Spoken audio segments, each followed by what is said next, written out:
Hello everyone, I am Thimalini and our today's topic is chapter 2 polynomials exercise 2.1. तो चलो शुरू करते हैं। क्वेश्चन नंबर 1 है which of the following expressions are polynomials in one variable and which are not, state reasons for your answer।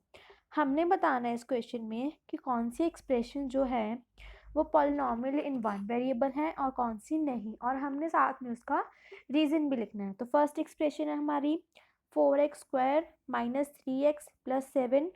ये एक polynomial in one variable है क्योंकि इसमें एक ही वेरिएबल है, पहली बात तो x है ना, और इसकी जो पावर्स हैं वो क्या हैं 2, 1 एंड 0। तो वो क्या है, उनकी पावर्स x की पावर्स क्या है होल नंबर। तो हम बोल सकते हैं कि 4x² minus 3x plus 7 is a polynomial in one variable. Second question y² plus √2, ये भी एक पॉलिनॉमियल इन वन वेरिएबल है क्योंकि इसमें भी सिर्फ एक ही वेरिएबल है y और उसकी जो पावर है 2 वो क्या है एक पॉजिटिव होल नंबर है। थर्ड एक्सप्रेशन है 3√t प्लस t√2, ये ये एक्सप्रेशन एक पॉलिनॉमियल इन वन वेरिएबल नहीं है। अब देखो इसमें है तो सिर्फ एक ही वेरिएबल t, बट जो t है वो किस में है अंडर रूट में, उसकी पावर क्या है हाफ में। मैंने आपको फर्स्ट वीडियो में बताया था कि अगर किसी वेरिएबल की पावर हाफ में है या वो अंडर रूट में है या वो फ्रैक्शन में है या नेगेटिव है उस वेरिएबल की पावर, तो उसे हम पॉलिनॉमियल ही नहीं बोलते।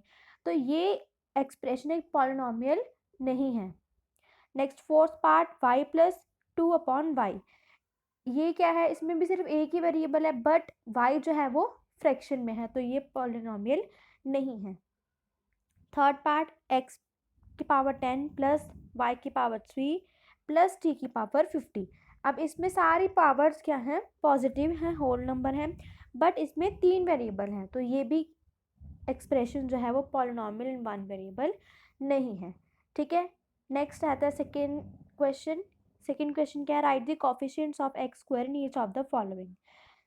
फर्स्ट क्वेश्चन है 2 प्लस x² प्लस x² का इसमें क्या कोफिशिएंट है 1, क्योंकि x² के साथ देखो यहाँ कुछ नहीं लगा हुआ, तो हम क्या लगा देंगे, हम क्या मानेंगे कि x² का क्या कोफिशिएंट है 1। सेकेंड पार्ट में 2 माइनस x² प्लस x³, इसमें भी x² के साथ कुछ नहीं है तो क्या आएगा 1, बट यहाँ क्या है माइनस x², तो x² का कोफिशिएंट क्या आएगा -1। थर्ड है π/2x² प्लस x, इसमें x² का क्या कोफिशिएंट है π/2। Fourth part √2x minus 1। अब इस एक्सप्रेशन में कहीं पर भी x² नहीं है, x² इस एक्सप्रेशन में कहीं पर भी नहीं है, तो उसको कोफिशिएंट क्या होगा 0। ठीक है, next question number 3, give an example each of a binomial of degree 35 end of a monomial of degree 100। इसमें हमने एग्जांपल देनी है, एक एग्जांपल देनी है हमने बायनॉमियल ऑफ डिग्री 35 और एक एग्जांपल देनी है हमने मोनोमियल ऑफ डिग्री 100। बायनॉमियल यानी कि जिसमें 2 टर्म्स हों और उसमें से जो एक जो उसकी डिग्री है यानी कि हाईएस्ट पावर है वो कितनी होनी चाहिए 35। सेकेंड हमने मोनोमियल यानी कि एक टर्म वाली हमने पॉलिनॉमियल लिखनी है जिसकी डिग्री 100 हो। तो ये मैंने एग्जांपल दिया नीचे, आप कुछ भी एग्जांपल लिख सकते हैं, बस आपको ध्यान रखना है कि बायनॉमियल क्या होता है जिसमें 2 टर्म्स हो और मोनोमियल जिसमें एक ही टर्म हो। तो आप कोई भी एग्जाम्पल इसमें दे सकते हैं। ठीक है, मैंने एग्जांपल दी है 5x की power 35 plus 7x।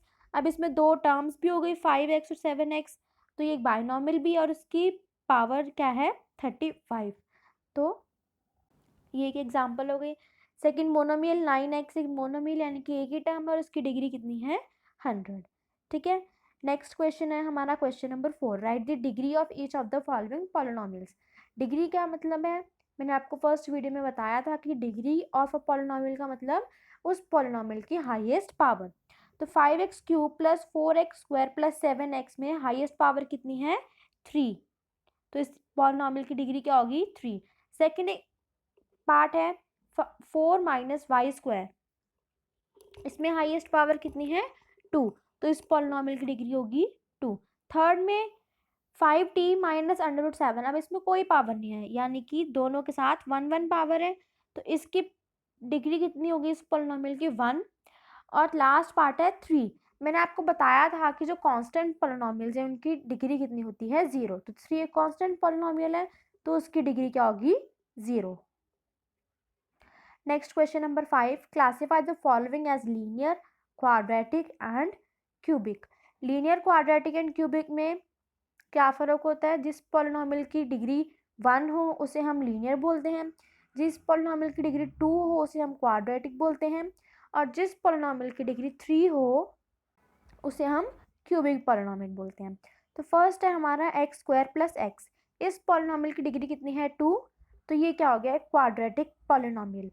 Second part x minus x cube, इसमें डिग्री कितनी है 3, तो ये क्या हो गया क्यूबिक पॉलिनॉमियल। थर्ड पार्ट है y plus y square plus 4, इसमें डिग्री कितनी है 2, तो ये हो गया quadratic polynomial.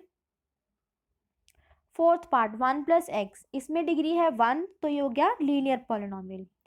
Fifth part 3t, इसमें भी इस पॉलिनॉमियल की डिग्री कितनी है 1, तो ये हो गया लीनियर पॉलिनॉमियल।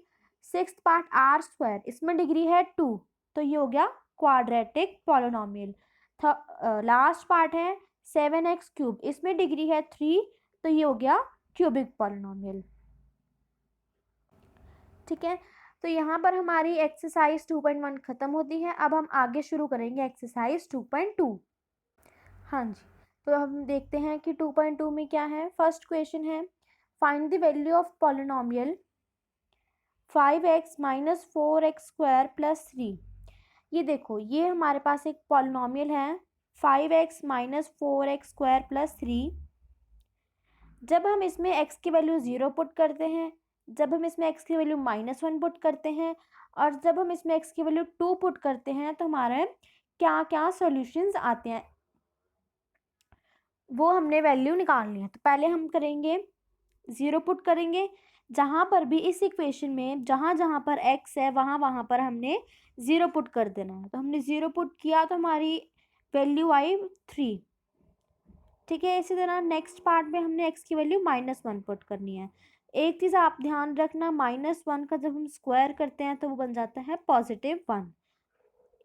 -1 इंटू -1, ये -1 का स्क्वायर है तो माइनस से माइनस कैंसिल, तो आंसर आएगा +1। तो ये चीज़ आपने ध्यान रखनी है, जैसे यहाँ पर -1 का स्क्वायर है तो वो +1 बन जाएगा। ठीक है, तो जब हमने इसमें पॉलिनॉमियल में x की वैल्यू -1 पुट की तो हमारा आंसर आया -6, और जब हमने x की वैल्यू 2 पुट की तो हमारा आंसर आया -3।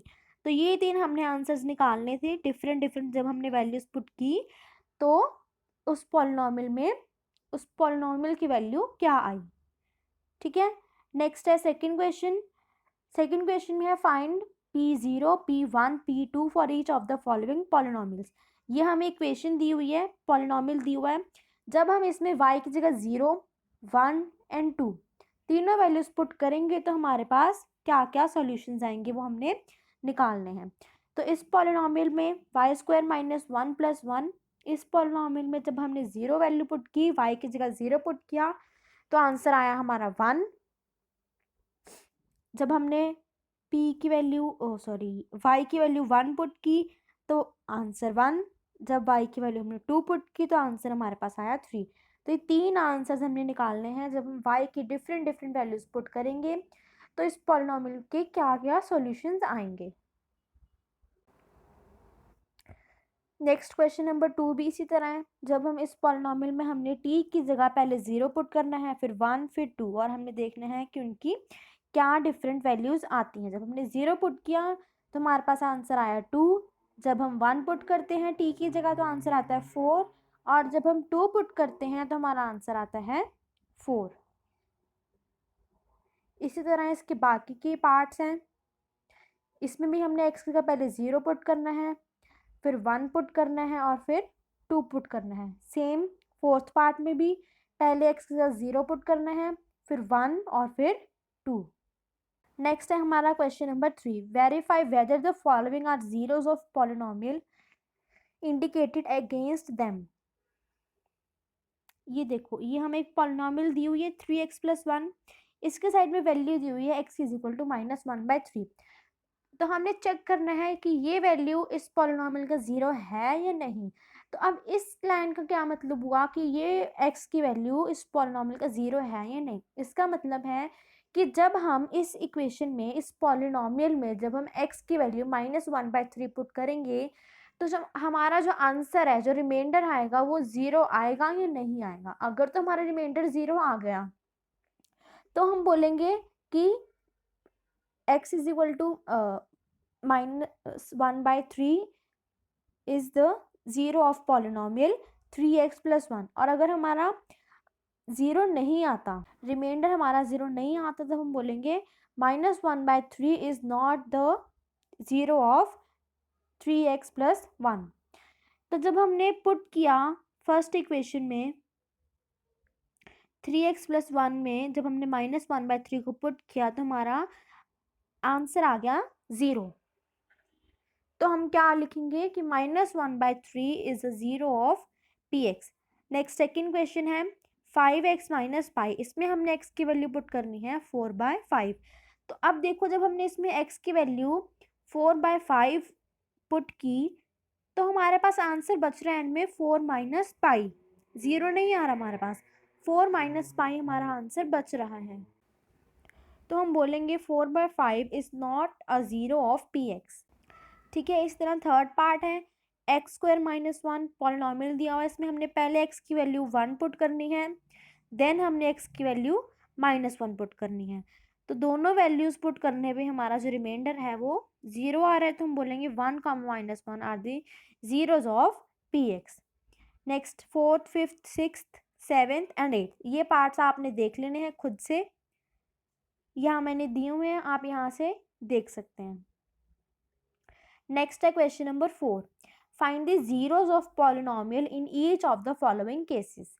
इस क्वेश्चन में हमने उस पॉलिनॉमियल के जीरोज निकालने हैं, यानी कि हमने उस पॉलिनॉमियल में x की डिफरेंट वैल्यूज पुट करके देखनी है, जिससे हमारे पास 0 आंसर आ जाएगा। ठीक है। तब हम ऐसे कितनी वैल्यू पुट करते रहेंगे, तो इसे हम कैसे सॉल्व करेंगे। x+1 को हम 0 के इक्वल पुट कर देंगे, क्योंकि हमने क्या निकालना है, x+5 का 0 निकालना है। मतलब कि x+5 को जब हम 0 के इक्वल पुट करेंगे तो x की वैल्यू हमारे पास आ गई -5। ठीक है। अब आप इस पॉलिनॉमियल x+5 में जब आप x की वैल्यू -5 पुट करोगे, देखो -5 + 5, एक प्लस का एक माइनस का कैंसिल हो जाएगा, तो एंड में क्या बचा, 0। आंसर 0 आ रहा है। जब हम x+5 पॉलिनॉमियल में जो हमने x की वैल्यू -5 निकाली, आंसर 0 आ रहा है। तो x = -5 is 0 of polynomial px। इसी तरह सेकेंड पार्ट देखो, x - 5 को भी हम इक्वल टू 0 पुट कर देंगे। तो ये 5 इधर नेगेटिव का है, इक्वल टू के दूसरी तरफ जाएगा तो ये हो जाएगा पॉजिटिव। तो x = 5 is 0 of polynomial px। Next ये है third part, fourth part, fifth part. ठीक है। नेक्स्ट सिक्स्थ और सेवेंथ पार्ट, ये पार्ट्स आपने खुद से ट्राई कर लेने हैं। अगर कोई डाउट हुआ तो मैंने यहाँ पर सबके सॉल्यूशंस दिए हुए हैं, ये बहुत ही सिंपल हैं। बस आपने जीरोस निकालने हैं पॉलिनॉमियल के, पॉलिनॉमियल को इक्वल टू 0 पुट करके वहाँ से x की वैल्यू निकालनी है। जो x की वैल्यू आएगी वो उस पॉलिनॉमियल का क्या होगा, 0 होगा। ठीक है। तो ये एक्सरसाइज 2.2 यहाँ पर ख़त्म होती है। नेक्स्ट वीडियो में हम एक्सरसाइज 2.3 एंड 2.4 डिस्कस करेंगे। Thank you.